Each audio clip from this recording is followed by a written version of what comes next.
Hello ladies and gentlemen, welcome to my video. Today's question is quite interesting. We can solve it by adding one more variable and solve it as a double integration. Consider integral sine yx dy. Now here is dy, which means the x is a constant. Pretty straightforward. We know this is equals to negative 1 over x multiply cosine yx.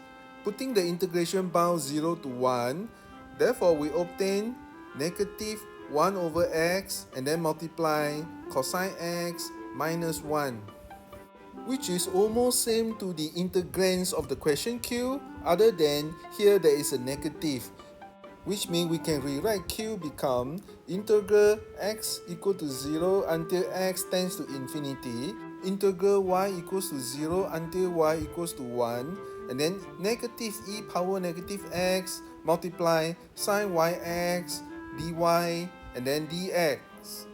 We need to improve this equation because if we solve the dy first, it will goes back to the original question Q. It doesn't bring us to anywhere. So therefore, we're going to swap the dy and dx. Of course, don't forget to swap the integration bound for the y and x as well. We will first solve the integral for dx. We define it as j. Focus on j first. We know that the solution for j require integration by parts. In fact, more than one cycle. To do it more efficiently, we are going to use DI table methods. If you do not know this method, you can see description. I will put the links of the previous video there. The first row of the DI table is a positive sign.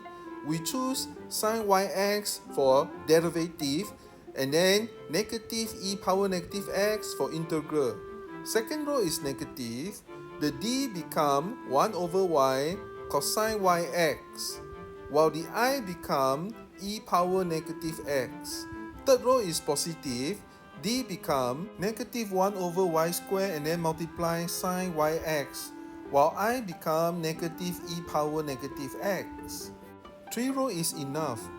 J equals to e power negative x multiply sine yx, and then plus 1 over y multiply e power negative x cosine yx, and then lastly plus 1 over y square integral 0 to infinity e power negative x sine yx dx. Let's label the first part as A and the second part as B, where A is equals to A infinity minus A 0, where A infinity is limit x tends to infinity e power negative x sine yx. When x tends to infinity, sine yx becomes sine infinity. The output of sine function must be always between negative 1 to positive 1. Doesn't matter what is the input value x. It can be negative infinity to positive infinity. The output still between negative 1 to positive 1. Therefore, sine infinity is indeterminate. However, we know for sure it is a value between negative 1 to positive 1. And then multiply with e power negative infinity, which is equal to 0. Meanwhile, a0 is equals to e power 0 sine 0, which is of course equal to 0. So the part number 1, a is equal to 0. For part number 2, b is equals to b infinity minus b 0, where b infinity is limits x tends to infinity 1 over y multiply e power negative x multiply cosine yx. Similar to the a infinity, this is equals to 0 as well. For b0, it is equals to 1 over y e power 0 and then cosine 0, which is equals to 1 over y. So therefore, b is equals to negative 1 over y. There is a small writing error at the top. B is supposedly negative 1 over y. Anyway, we just follow the b equals to negative 1 over y in the left bottom corner. For the third part, the integration here seems very familiar. Why? Because it is almost equal to j. Other than without the negative, which means the integration parts of the third part is equal to negative j. From here, we obtain j equals to 0 minus 1 over y minus j over y square.